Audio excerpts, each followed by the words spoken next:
Like, if you want me to wear one on Sunday mornings, though, there's a sponsorship deal about where you Yeah, he's going to try to mix all of the at the same time. If you will sit and hold the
junior high. What were you doing there? I was environmental teacher. Okay. This year, first year they did orientation.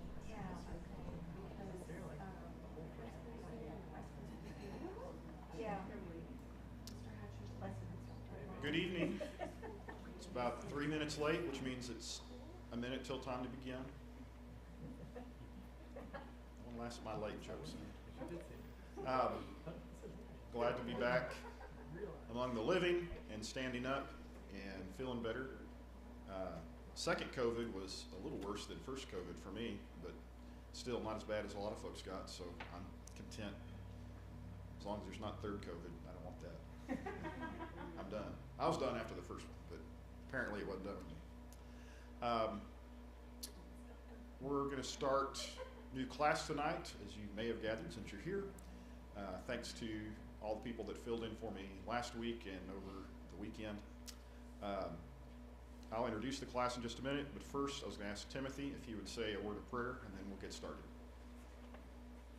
Father, thank you so much for having us together like this, and we know that we are in your presence, and we willingly and gratefully acknowledge that. And thank you again for that. Please bless us as we focus our attention, help us to grow in all the things that you have us to do, especially love and your spirit. Thank you for being back with us. Please bless him as he prepares some things to say to us, and help us to be willing listeners and engage and participate. Thank you again in Jesus' name. Amen. Amen. So the year was 1941, and if you're in England, what's going on in 1941? World War II, lights are out and the bombs are dropping, and you're huddled up with your family somewhere, hopefully as safe as you can get with the lights out so the German planes don't have targets, and got the radio on to BBC. And over the airways comes this strange man who's an Oxford professor of medieval literature. You know, You think your degree was a waste. He has a degree in medieval literature, and he's describing over the airwaves in these short talks what he thinks Christianity is about. Not a specific version of Christianity. He's Anglican. His good buddy J.R. Tolkien is Catholic, but he says, I'm trying to present neither and none of the above. It's just what is the same in every rendition of Christianity that everybody agrees on? What is mere Christianity? So he does these talks. Name's Clive Staples Lewis, which is just the coolest name ever. Celine wouldn't let me name either of our kids Clive.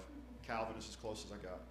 Clive Staples Lewis. And they end up taking the talks and making them into 3 books, and then they combine them into one book called Mere Christianity. And that's what I want to talk about for the next several weeks. You can get it in a whole bunch of different versions. The one that I use the most often, I have this complete C.S. Lewis set that I bought at some point. I have written notes all over it, the parts I like and don't like, and you have all insight into my brain if anybody ever reads my notes all over it. And then I have this edition given to me by the church at Glenpool before I left there, which is kind of neat because it has photographs throughout of England in 1941. So from that era, kind of interspersed in the pages, which give you some context.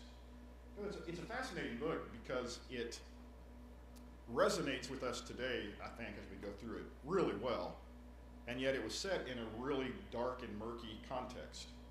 Humanity was putting its very worst on display in World War II.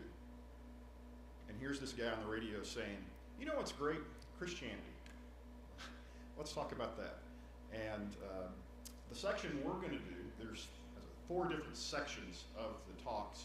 What we're going to talk about is the 3rd section, 3rd book, which is called Christian Behavior, or we're going to call it Mere Morality. It's his part of explaining what Christian right and wrong was supposed to look like in his mind. Why would I want to talk about that kind of independent of the rest of it? When I'm thinking about what it is about Christianity that is most confusing and convoluted to people, I think there's a lot of folks that think of Christianity as just a bunch of rules, or they know Christianity as those people who are against some stuff. They know our opposition. They know things we don't like, not as much what we're in favor of. What Lewis does, I think, really well is to explain the internal logic of Christian right and wrong in a way that most folks can say, oh, well, okay, I guess that's fair. And then he's just a guy talking about it, so you don't even have to agree with him, but it's at least a rational presentation of what Christian morality could be about. So the first talk is about 3 parts of morality. And what I'm going to do is kind of give you kind of the setup. He's trying to answer questions and thoughts, give you a little quote from him, and then give you some scripture that kind of this is where he's drawing from, and give us some time to discuss what he's trying to say. His first big claim is that morality has 3 parts, and we'll get to that in just a second. First question we might ask, why do we need morality at all? Why worry about right and wrong at all? If that's the part nobody likes about religion anyway, right? Why bother? That's a question you can answer now. What do you think? Why do we bother with right and wrong or morality? There's an innate human response, and I think he talks about, somebody who says there is no actual objective morality, and then you cut in front of them in a line. Yeah. They're gonna be like, no. Yeah. There's this great episode on, great episode on Twitter that happens, this little incident where Richard Dawkins, who is like world's most famous angry atheist, and one of his most famous quotes is, there's no such thing as morality. We're all just dancing to the tune of our DNA, right? You're just a biological entity. You're just doing whatever you're programmed to do. There's no right and wrong. And then at some point in his life, Dawkins is a huge cricket fan. And this guy very obviously cheats in a very prestigious cricket match.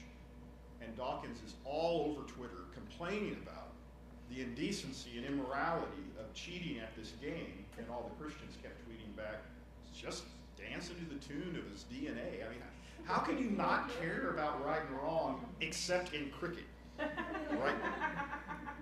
He's fine with murder and genocide if that floats your boat, but don't cheat at sports, right? So yeah, it turns out that most of us, even the person who says, I don't buy the right and wrong, until you cut in my line, like, we bother my stuff. Well, yeah, I like it now. What other reasons do we think we have that right and wrong stuff? We've been wronged before. Sorry? We've been wronged before. We've been wronged before, and we need to kind of get an account of that and say, why did that happen? And what made it wrong? And why shouldn't people do it again? Okay. So like Dawkins would say, it's conducive to a good society. It helps us perform as a species Yeah. at a higher level. Even if you don't even believe in God, on like the secular level, it's kind of like nice to live in a country where people aren't stabbing you like every hour or stealing all your stuff, right? I mean, not beyond just myself, but just as a society, it's kind of nice to have some ground rules that we live between, so I can get down the street to the grocery store and back without dying, right? So the way Lewis explains it, he says, in reality, moral rules are instructions for running the human machine. He says, think of yourself as a machine, which probably was a cooler metaphor in 1941 than it is now. But think of yourself as some kind of machine, and you need to run correctly. We don't want you to break down. How do we keep humans from breaking down? Well, we give them some instructions. We say, here's the things that work, and here's the things that don't work. Do the things that work. Killing people doesn't work for us. Being kind to people works for us. He says, so at the most basic level, if you just want to operate as a human being, you're going to need some rules. And we call those rules morality. Yeah, well, why do we have to have rules? Why can't we just have morality, but not the rules? Like if I'm just kind of nice to people, or generally kind and thoughtful of others, do I really need rules? I mean, you see the difference, for example, we could say for the streets outside, drive safely. Or we could say, don't drive over 25 miles per hour in school zone. Well, why do we have to get specific and have rules and so forth? Why can't we just tell people don't run into other people? Why do we have rules? People interpret that very differently. Say that? People interpret things very differently. Okay, so drive safely could be very different in different people's heads. It evidently is, right? I've driven with some of you daily. Yeah, it's very different, right, of what counts as more or less good. So to keep us at least kind of on the same page, we put some rules in place. It's impossible to keep it in place. You can't. It's like telling someone to hold a cup of water without the cup. Yeah, it gives some substance to the idea. Otherwise, it's so open-ended, an open interpretation. I don't know if I've done it right or not. I don't know if you've done it right or not. I don't know if anybody's done it right or not. I need some shape to this. So what Lewis would say is, when you're being taught how to use any machine, the instructor keeps on saying, no, don't do it like that. Because, of course, there are all sorts of things that look all right and seem to you the natural way of treating the machine, but do not really work. The illustration that comes to mind for me, for a few years as a kid, I was a very bad baseball player, as every kid should be at some point in their life. And the coach at some point tries to tell you how to swing a bat. And when he does that, there's some way that you think you do it. And he says, no, not like that. Stand with your feet like this. Okay, and you do that, and you flail your arms out there. He says, no, not like that. Put your arms like this. And you do it again. And he keeps adjusting it. If you do it wrong long enough, it feels natural. But it's still not right, right? You're not going to have the best possible results. And so some guy says, no, and Jerry comes to you and says, no, you're doing it wrong. hold your elbow like this, and it doesn't, you say, that doesn't feel right. He says, yeah, just trust me, it works. And then you learn the better way of doing something, and it doesn't feel right at first, but over time, it works, and it makes a difference. And so that's what Lewis is saying about morality, that sometimes it doesn't even look like it makes sense at first. But what we're saying is these rules have worked. Telling the truth, that one's been tested a few times. It works out. Yeah, I know, but it'd be really convenient if I lied right now. Just telling you. All of human history says telling the truth is good. So maybe stick with that one, okay? Proverbs 14:12 says it like this: there is a way that seems right to a man, but its end is the way to death. That I'm not actually a trustworthy guide to right and wrong within myself. I'm really good at noticing when you do something wrong, by the way, but I'm not so great at noticing just objectively what's a right and what's a wrong. The Proverbs warn us there's a lot of things you're going to experience in life or encounter or come up with as think-sos about right and wrong, and they're going to feel right, and they may not be. So one of the reasons we have rules exterior to us is to kind of keep us between the hedges, because our own sense is not always trustworthy. I think humans do have a moral sense. I do think that comes programmed. I do think the programming can go bad, but I do think it's in there. You do have some sense of morality that God has given every one of us, but it can be undone. And so writers of old say we have to be aware of the fact that we need something outside of us to kind of keep us on the straight and narrow, as we say. I think that's why it's so interesting in early childhood behavior and development, why it's so stressed of parenting when you parent your child. Yeah. Those things come into play and affects you as an adult. So obviously something's going on there in terms of your compass inside. Yeah, those rules are kind of orienting the compass for a child, the moral compass. And then later in life, you hope that it works, right? That's the idea. So, okay, Ben says rules are good. So is that all we need? Is that what morality is all about? Give me a list of rules, and then we'll have morality. You ever tried that, by the way? Write down all the rules of right and wrong that a person ought to know. Yeah. My child, Andy Christopher, will find the one that you left out. Yeah. All children at birth come with a broken moral compass and a law degree. And they know how to argue their way in circles around rules, don't we? So there are some problems if I only have rules, and that's all my morality amounts to.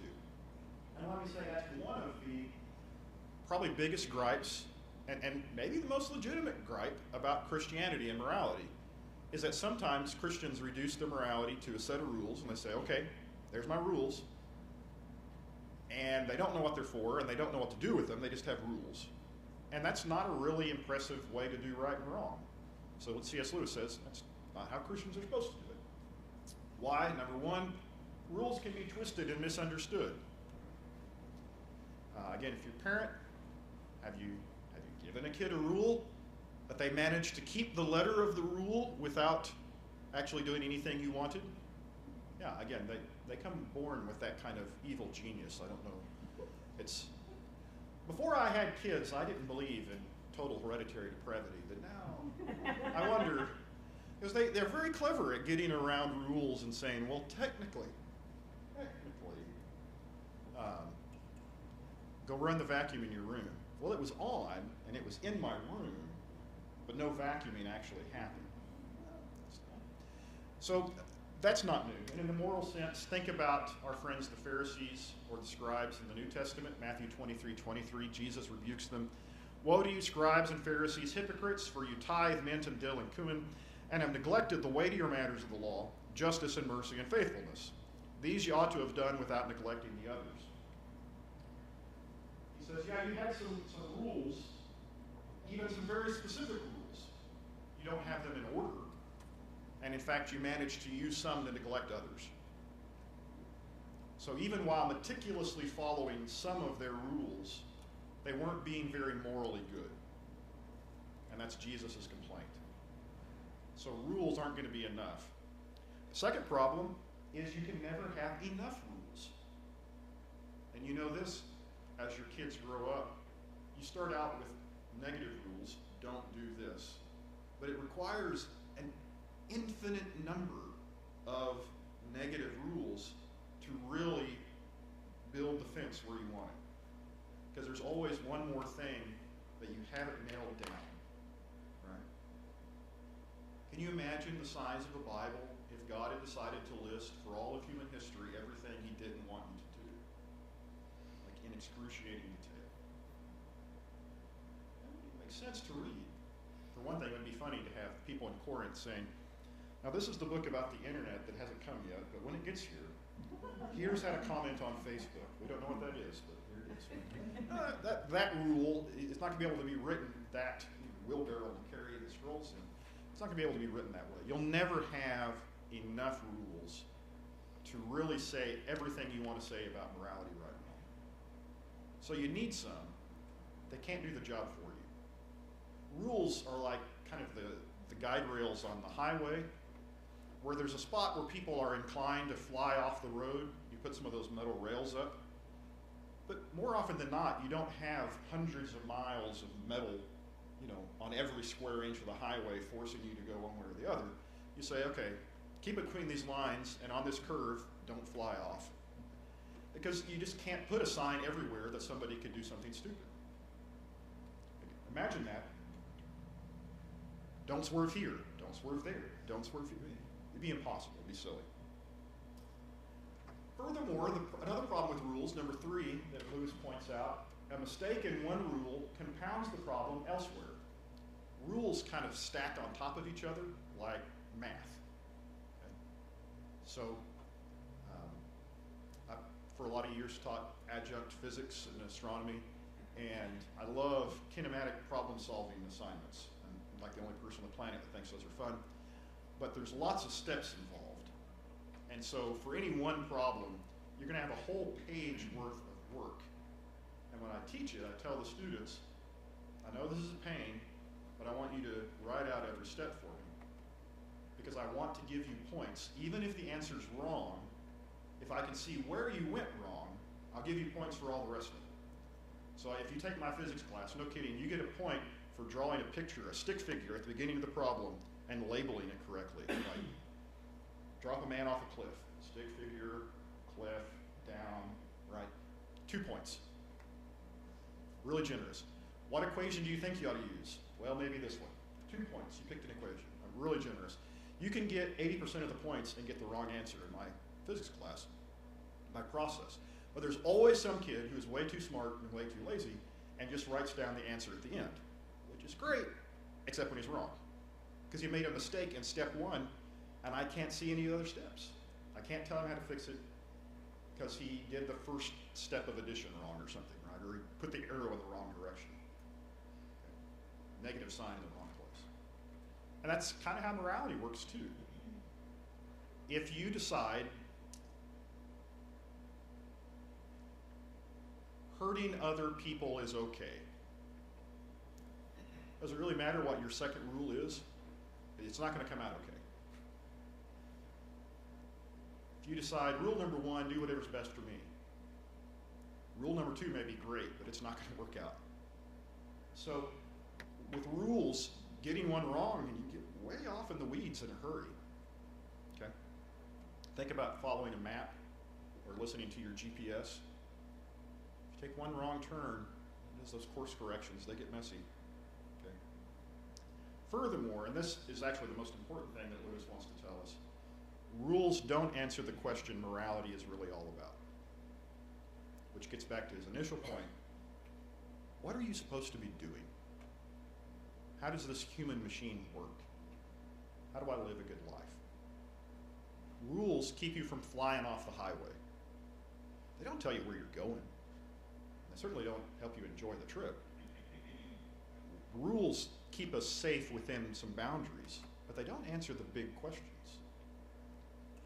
So what Lewis will say is we need at least two different types of things in our morality. Rules mostly help how we interact on the outside. Again, don't fly off the edge of the road. We also need ideals that help how we are on the inside. What people see are the rules. How come? Because they're on the outside. Right? You can't see my ideals. You can't look inside my head and say, what are Ben's principles? All you can see are the rules I live by, how I apply them, and how I treat people, like external things. And that says a lot, don't get me wrong. So what Christians often get judged by are the rules, and what we get hung up on are the rules. But we're going to need more than that. In fact, quite a lot. So what Lewis wants to say is, in fact, morality has three parts. And the way he explains it, this is the great big metaphor I want everybody to take home with you. If you don't get anything else out of this meandering discussion, we want the big metaphor, okay, where humanity is this fleet of ships moving across the ocean. When was this written, by the way? 1941. 1941, World War II, we're shipping cargo back and forth across, right? Important time, and he says, well, it's kind of like a bunch of ships going across the ocean. And there's three things you got to have a successful ocean voyage. Number one, each ship must be prevented from colliding with other ships. Okay? If you're out there on the ocean and you run into the ship next with you, doesn't really matter what else we did right. That was wrong enough. Okay? So the first part of morality is involving how we interact with other people. Matthew chapter 7, verse 12, no surprise, one of the centers of Christ's teaching of morality. So whatever you wish that others would do to you, do also to them, for this is the law and the prophets. Okay? What's the simple thing for Christ when it comes to morality? Part one, don't run into other people's boat. Don't do to them what you don't want done to you. Treat them the way you want to be treated. It's about personal interactions. Okay? Don't run into other people's boat. Or Romans 14, 7 through 15. This is Paul in the section where he's talking about whether or not you should eat meat offered to idols. And in the text he says, there is a right answer to this, but none of us lives to himself, none of us dies to himself. Therefore, let us not pass judgment on one another any longer, but rather decide never to put a stumbling block or hindrance in the way of a brother. For if your brother is grieved by what you eat, you are no longer walking in love. By what you eat, do not destroy the one for whom Christ died. He says there is a right answer here, but don't run into other people's boat. Don't run into anybody else's ship. If you cause him to sink, but you're convinced your bearing was good, doesn't matter, you still ran into somebody else's ship. That person over there is someone for whom Christ died. And so morality has to include the right treatment of other people. And that's part number one. Part number two, each individual ship must be seaworthy. Okay, so if step one is don't run into anybody, step two is don't sink. We can keep this real easy. Don't hit anybody else's ship, don't sink. Okay. You can brag all you want. I didn't run into a single ship. How'd you do? Sank to the bottom, right? Not a very good trip. So morality is going to have to include something about yourself on the inside that's healthy and whole and keeps you from sinking. So here's Matthew again, Jesus in the Sermon on the Mount, Matthew 5, 29, 30. If your right eye causes you to sin, tear it out and throw it away. For it's better that you lose one of your members than that your whole body be thrown into hell. If your right hand causes you to sin, cut it off and throw it away. For it's better that you lose one of your members than your whole body go into hell. What's interesting about that one, especially the first one, is the eye. Your eye ever hurt anybody else? And my hands might hurt somebody else. Has your eye ever hurt anybody else? Kind of tough. Right? Only person it's hurting is you. And Jesus says that still matters. In fact, he even lists it first. That it does matter. I think there's a brand of morality we'll talk about in just a minute that says as long as you don't hurt anybody else, everything else is okay. And Jesus says hurting yourself is not okay. You have to make sure you yourself are doing what's good and healthy. Another way to say it, the eye is the lamp of the body. So if your eye is healthy, your whole body will be full of light. But if your eye is bad, your whole body will be full of darkness. If then the light in you is darkness, how great is the darkness? No one can serve two masters. Either he'll hate the one and love the other, or he'll be devoted to the one and despise the other. You can't serve God and money. Everything in that section is internal. That's not how I treat somebody else. That's what am I thinking about personally? Where are my affections and desires personally? What's going on in my own heart? Where are my allegiances and my devotions within me? All internal.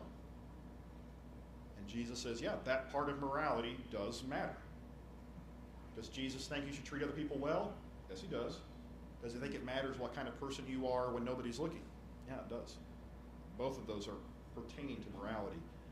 And then maybe the best expression of both of those, why do you seek the speck that is in your brother's eye, but do not notice the log that's in your own eye? Or how can you say to your brother, let me take the speck out of your eye, when there is a log in your own eye? You hypocrite. First take the log out of your own eye, then you will see clearly to take the speck out of your brother's eye. Do we get fixated sometimes on other people and what they're doing, and that part of morality? We do. Does it matter? Hey, if you got a speck in your eye, I'd like to help you with that. Nobody likes a speck in your eye. But if you've got a log in your own eye, Jesus says, maybe start there. Maybe that's where morality needs to start for you. Because you're not going to do anybody any good until your own, to use Lewis's point, until your own ship is seaworthy. I use this example all the time in teaching and preaching and in counseling with people of how bad a swimmer I am. I like to tell the story because people enjoy mocking me. But I'm a terrible swimmer. I've always been a bad swimmer. Once upon a time, my parents took me down to Seminole State College, and they said, hey, they've got these swimming lessons. Take our son, teach him how to swim and not die in water. So I went and I did the whole thing, the whole week. And at the end, the last day of the whole big camp is teaching like how to save somebody else. And the instructor says to me, Ben, if someone's drowning, you should not help them. Because then there will be two people drowning. Dead serious, right? Okay? If I'm sinking, I can't help you float. I'm a terrible swimmer. If you're drowning, my job is to say, help, that guy's drowning. That's as close to the situation as I need to be. Other situations, I might be more helpful. That one, not so much. Okay? I'll throw a life vest at you, hit you in the head. That's as good as I can do. But in life, I've known a lot of people who really want to help other people, even well-intended, but they're sinking themselves. If you're not treading water yourself, you really can't take on any more weight. You can't help. So Jesus says, even if your motives were good, which I'm not sure is his point here, but even if they were, your own vessel has to be seaworthy. You got to take care of internal morality as well. It's like the instructions on a flight, put your oxygen mask on first. Yeah. So that you can help more people. Yeah, put your oxygen mask on first. Why? Because after you've passed out, it doesn't matter what the second thing you were going to do was. Yeah. Okay. So you have to kind of be aware of that. So there's three parts of morality. Part one was outside, harmony between individuals. Don't run in other people's boat. Part two is inside, harmony within the individual. I've got to be healthy and whole and doing what a human's supposed to be doing. What might be the third part, if you had to guess? That seems like everything, right? Inside and outside. Isn't that all the sides? Destination. Yeah. Turns out, if you don't run into anybody's boat and you don't sink, but you have no idea where you're going, still not a fun trip. Okay? So the voyage has to end at the right destination. We have to know where we're going, we have to kind of get there. Okay? So for example, Isaiah 57:15, for thus says the one who is high and lifted up, who inhabits eternity, whose name is holy. I dwell in the high and holy place, and also with him who is of a contrite and lowly spirit, to revive the spirit of the lowly and revive the heart of the contrite. The goal of the faithful life is to be with God. There's it's more, I've said this in sermons before too, it's more about going to the person and the place. When it comes to God, I'm not worried about the geography. If he was in Albuquerque, that would be heaven. I mean, it's fine, right? Wherever God is, that's where I'm, but it's to go to this person. I dwell in the high and holy place. What I want is for you to dwell with me, for you to be where I am. That's the destination, to be with God. And it's expressed in a handful of different ways in the Bible. What will it profit a man if he gains the whole world and forfeits his soul? What shall a man give in return for his soul? If you got everything right, and your soul does not rest with God at the end of the story, we didn't get where we're going. Doesn't matter what else we got out of it. Brothers, join in imitating me and keep your eyes on those who walk according to the example you have in us. For many of whom I have often told you, and now tell you even with tears, walk as enemies of the cross of Christ. Their end is destruction, their God is their belly, and they glory in their shame with minds set on earthly things. But our citizenship is in heaven. From it we await a Savior, the Lord Jesus Christ, who will transform our lowly body to be like his glorious body by the power that enables him to be subject to all things to himself. And again, even there, our citizenship is in heaven, but it's not the geography, it's not the location, it's who's there, right? Our citizenship is in heaven because that's where we're waiting for Jesus to come from. Right? I'm staring there because I'm waiting for him to appear. It's the person of God, of Jesus Christ and his Spirit. That's my destination. I want to be with him. And if at the end of the trip I'm not with him, none of the other stuff really mattered. So, morality then seems to be concerned with three things. Firstly, with fair play and harmony between individuals.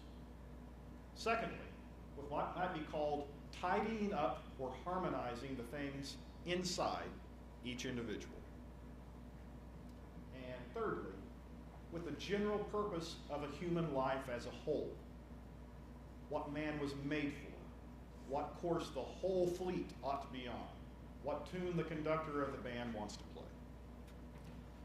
So, outside, inside, and where are we going? Those three things have to work in concert to have a real sense of morality that Christians believe in. Harmony between individuals, harmony within each individual, purpose or meaning of life. In Christianity, we talk a lot about number one, because again, that one's easy. Don't punch your neighbor. Like I can tell you that one. It's very concrete, very practical. It's where we start with our kids. Don't hit your brother. Say that a lot at our house. Stop hitting your brother. Okay? But then what you want to move towards is something further in. Don't hate your brother. In fact, don't hate anybody. Be a different kind of person on the inside. And then even further, we want to say, be a person made in the image of God. God loves everybody.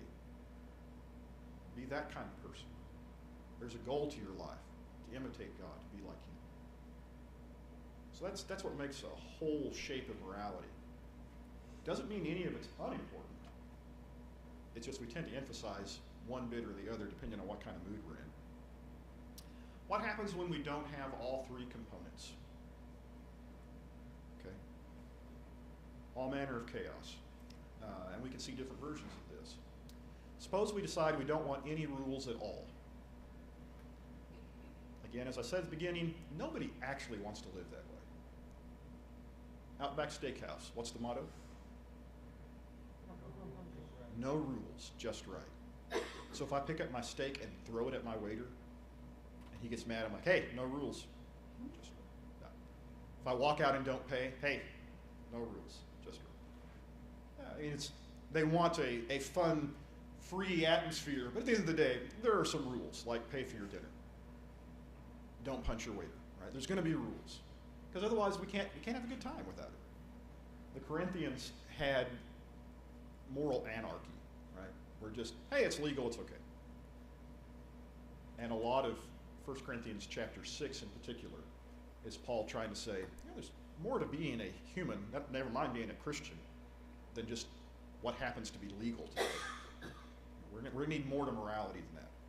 We do need some rules. What about rules without meaning? Well, that was our friends the Pharisees, who knew all the rules, knew them very well, had them memorized, had them numbered, had them codified, written out, but didn't really know where they were headed with it. They tithed, but they didn't learn generosity.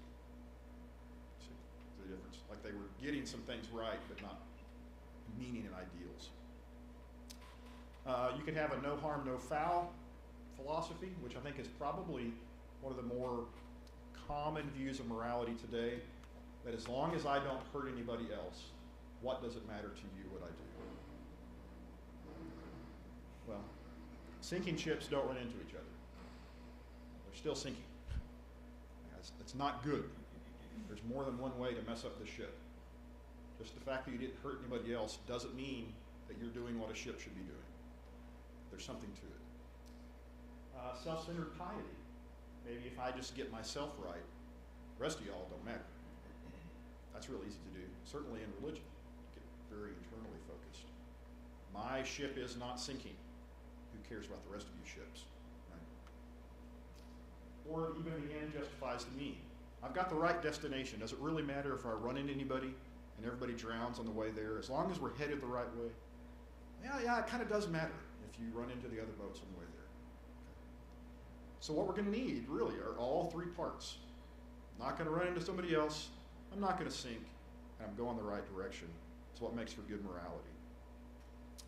So whose job is it then for us to have all these three parts of morality, to be good people and to make this work? Whose job is that? I think it takes everyone. Sorry? I think it takes everyone. Everyone? That's an unfair answer. Everyone. Come on, be more specific. Whose job is it? Who's really got to do it? Each of us individually. Okay. Everyone, each of us. But who's responsible? Like who's going to make sure we actually do it?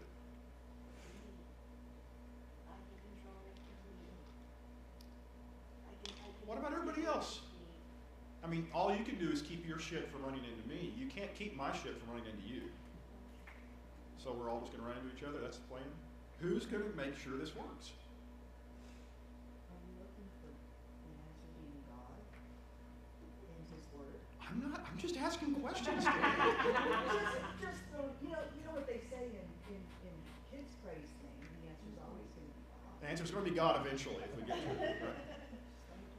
Well, let me ask the question differently. Whose job have we made morality? Like, who do we hold responsible for making everything, all the rules the way they're supposed to be, and everybody's doing what they're supposed to do? Yeah. In modern society, it's become the government's job to pass laws, to criminalize bad behavior. That's not new. But definitely in the last few hundred years, we've put more and more burden on the government to do that. And Lewis wants to talk about that, okay? And he says, you cannot make men good by law, and without good men, you cannot have a good society. So he's very pro-government. He doesn't have a problem with government. He's not an anarchist. He just says you need to know the limits and the order of things.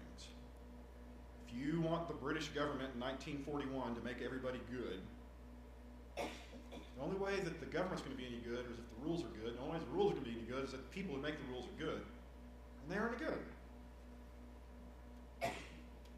Point of fact, on the other side of the channel was Nazi Germany. Right? They had a very strong government. Had lots of great rules. And also some terrible rules. Because there were some terrible people making rules. So ultimately, he describes what's been called as the good society problem. Like, I need a good society to make good people, but I need good people to make a good society. And he says there's just limits of what a government can ever do for us. Governments can make rules and policies. Is that true? Yeah. And I'd like them to make some good ones. Governments can even try to set a goal or destination. I'm a little skeptical of that one, but they can try. Like, this is kind of the end state. We want to have a good country. We want it to look like this. Everybody's nice to each other, and we all live long and prosper, or whatever else. I don't know what it is, but we can have some kind of end state in mind. But government can't even touch the interior part of man. It has no access. It's not capable of it. And so if we kind of push all of our goals for morality and say, government, take care of that, there's at least one part of morality that never gets touched. The part where the ship doesn't sink. Right? It can't do that job. What I think is just really insightful, that what does modern morality look like? Rules and goals, but nobody made inside to be the kind of people who could do any of those things. Because government can't do that. What kind of thing could make a difference to what's going on inside of you? If only there was some other organization of people who... Your turn! God, yes! If only, yes. If only there was some, super divine power who, through the influence of his word and his people, shaped and molded people from the inside out by his Spirit to be what they ought to be. If only we had something like that. And that's kind of where Lewis is headed, right? If you're all your chips and all your eggs are in the government basket, you can get number one, you can kind of get number two, you can never make them who they're supposed to be on the inside. Morality has to be an inside job. And that's where God works. It seems then that if we are to think about morality, we must think of all three departments. Relations between man and man, things inside each man, and the relations between man and the power that made him. We're going to need interactions, what's inside, and my purpose. And for at least two of those, I have to talk about God. And Lewis gets kind of sarcastic if you read the chapter. He's like, I know, here I go talking about religion again. He says, but it turns out if you start talking about right and wrong, you get to religion eventually. Because there's some part of that that is connected. You got to have it.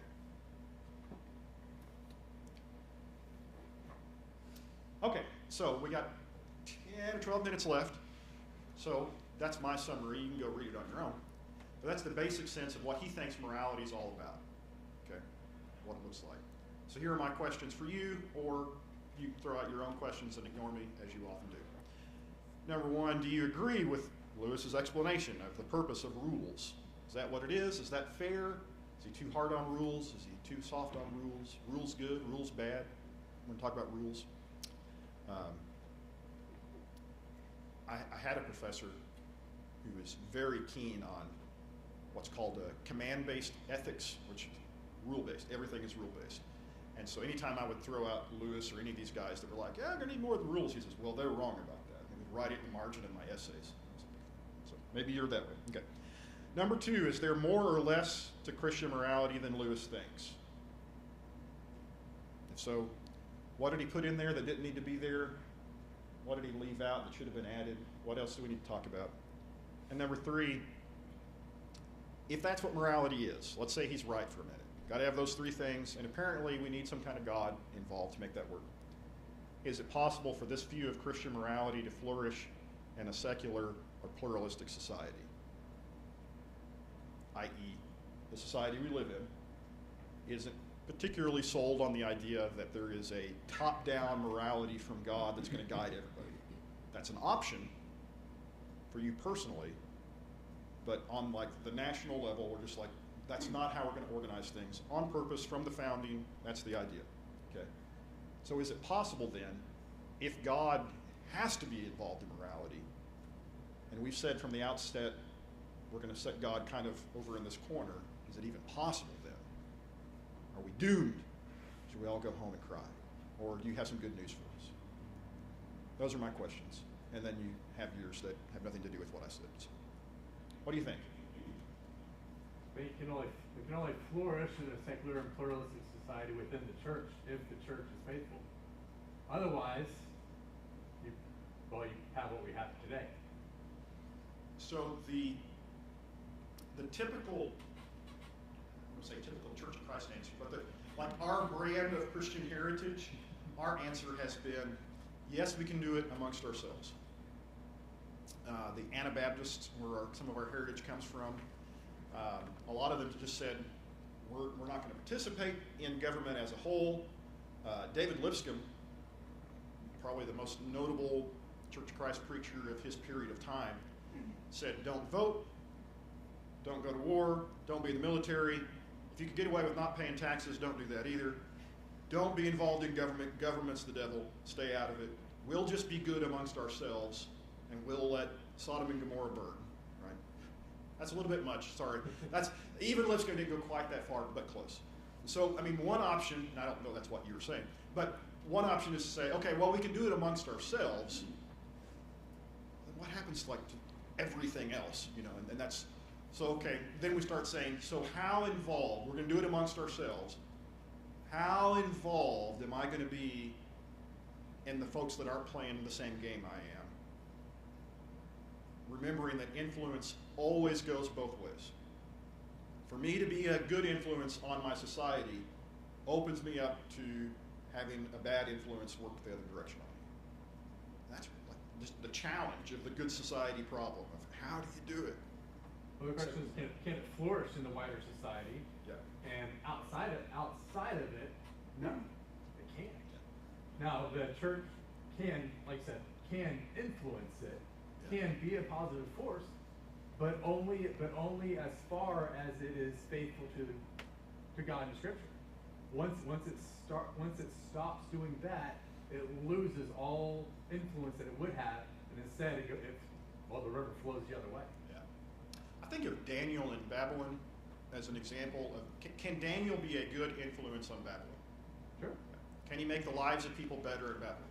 Yeah. Can he make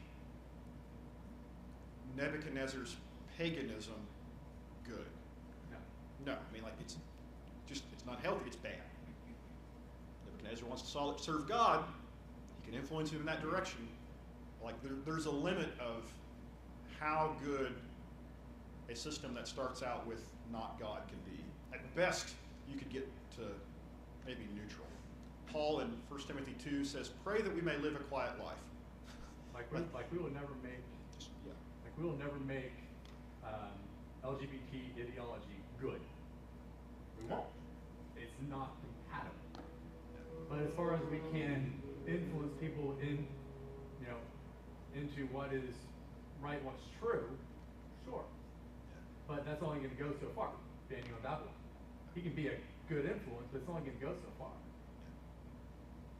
So the guys who would disagree, just for the sake of discussion, would be guys who believe that Christians, just by being salt in the mix, make it better for everybody, even the people that aren't buying in, to a meaningful degree. And I'm just never convinced. It depends what day of the week it is when you ask me how cynical I am about whether that works or not. Some days I'm like, yeah, go out there and make the world better and you can do it. And part of me is ready to build a monastery up here on the hill and say, just build a fence around it, I'm fine, leave me alone, I've got books and coffee. Yeah. So it's a hard thing for Christians to figure out, where is that balance of how to be, if we're not even playing the same game. That's the point I think Lewis is making. We're not all playing the same game in this thing called morality. How does it work? He doesn't have answers either, by the way. He just throws the question out there and he's like, we're going to need good people for a good society. Good luck with that. Next chapter.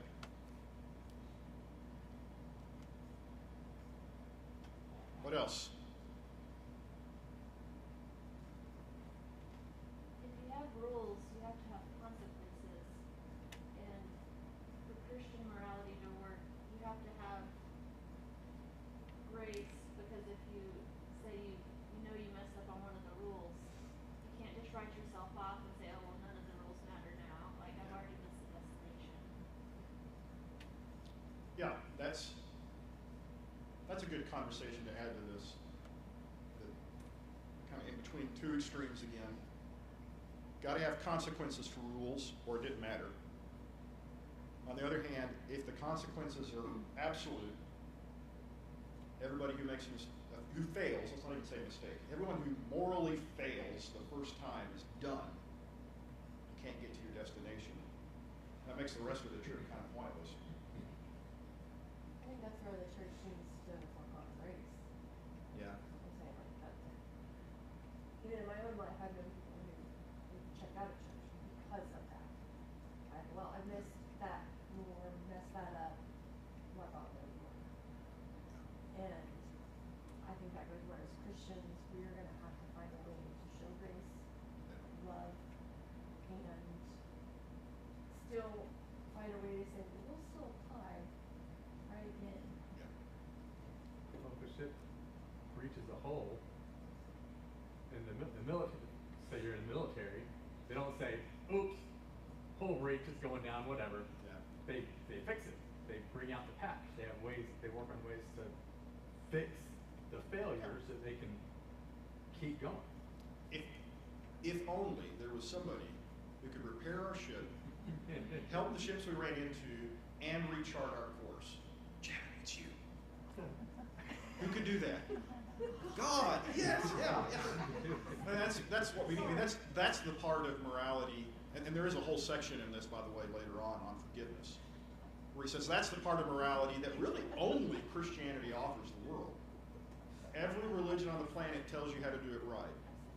I don't know of any other religion on the planet that says, and God will help you when you've done all three wrong. Ma'am. One of the things I don't think was addressed in regarding a purpose of rules is identification of where your loyalty lies. Mm-hmm.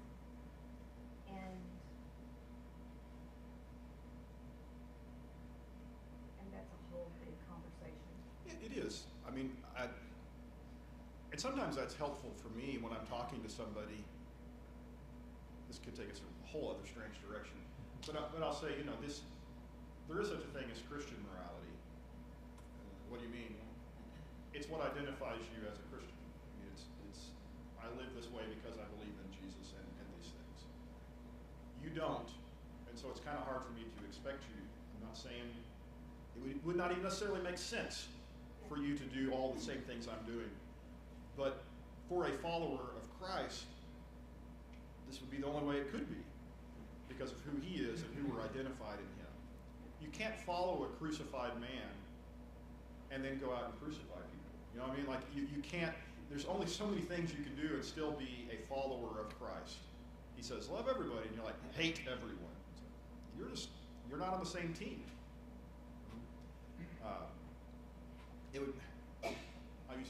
This is a silly example, just for fun. Everyone hear that? So, you join the NRA, and you go to the first meeting, and you say, you know what I think? Let's get rid of all the guns. I think everybody looks at you and they say, you're in the wrong meeting. Right? Yeah. Or you go to a PETA meeting, and the first meeting you say, you know what's great? Killing endangered animals. We should, they're tasty. Again, they're going to say, pretty sure you're at the wrong meeting. Christ says, do unto others as you would have them do unto you. And you're like, I'm a me first kind of guy. I think you're at the wrong meeting.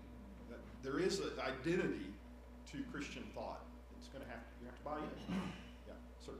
When Paul says in 1 Corinthians 5, what do I have to do with judging those also who are outside? Do not judge those who are inside, but for those who are outside, God judges. Therefore, put away from yourselves the evil person. It says, do it yourself. The world's gonna world. Yeah. You handle you. Yeah, like it's on the one hand, back to that like influence word, I want the influence to go out, but I can't be the world's moral police officer. I can't even be the church's moral police officer. I've met some of you people. I can't even be responsible for the morality of all the people in this room, let alone on the planet. Right? So that let's start with what we can influence meaningfully, and then where we have opportunity, sure, let's expand some. But if our focus is always on those folks out there got problems, back to logs and specks in people's eyes and whatnot. Any other thoughts before we wrap up and conclude? Odie, you've had a thoughtful brow the whole period. I can tell you just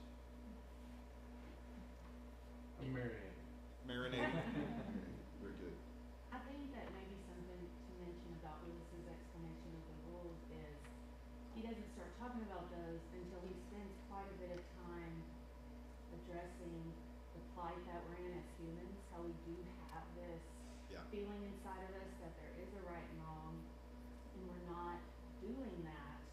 And then I think before you can really even talk about rules, and maybe it's towards the, I'm kind of maybe mixed up where exactly he's saying it, but there are some passages in here that are so beautiful, talking about the incredible love and joy and grace of God, and it's like a fountain that's just beautiful. And if you want to get close to those feelings, then where can you be but close to the fountain? And so I feel like when that's our message to the world is, oh, he's so good, and you know, this world has gone wrong, but there is good. And then I think that they hear that, and then it's like some of the rules make a little bit more sense, because it's like, oh, there is a good, God is good. And so if, you know, if we're going with, you know, even with our kids, it's like, follow the rules, follow the rules, follow the rules. Well, it's like, do you love me? Like, why would I listen to you? Do you love me? So if we begin all the conversations with rules, talking about how much God loves us and what he wishes for us, then maybe the rules have a smaller place where So they're an focused on the outpouring. rules. Yeah, it's an outpouring out of us of like, well, if God loves me, and you know, not that we'll still make so many mistakes, and then we tell that to the world, come be with us, because we make all these mistakes. Sorry, I'm going for a long time, but No, but maybe that's what they need to hear. Is Yeah. That's why we do go to church, because we are messed up and we find hope there. Amen. There's a reason. There's a mistake in my part of starting with book 3. Well, 'Cause- you know how good it is. Yeah, You know like, it. start part 1 and 2 are about like what's wrong with us and what's right with God. Read the and book. wow. It's so good. Yeah. But my favorite section on that, and we'll close with this, when he's talking about rules, and he says, I know we talk a lot about rules, but Christians believe we're going to some place where they only talk about rules as if it's a joke. And what he means is that, like, the idea where we're going, when you're standing in the presence of God, and he says, now don't murder. You just laugh. You're like, well, of course not. You're God. Like, when you see him for who he is, the rules almost become laughable. It's just here and now, I need some guardrails. But the rules are not the goal. They're just kind of a punchline once we see what the reality is. Right now, I got to have them because I'm me and I haven't got there yet. So give me a couple rules. Tell me not to kill people. Amen. Thanks for your attention. Next week, we're going to talk about one of my favorite subjects, virtue. So we talked about ideals, like what's the good, if it's not just rules, what's a good ideal?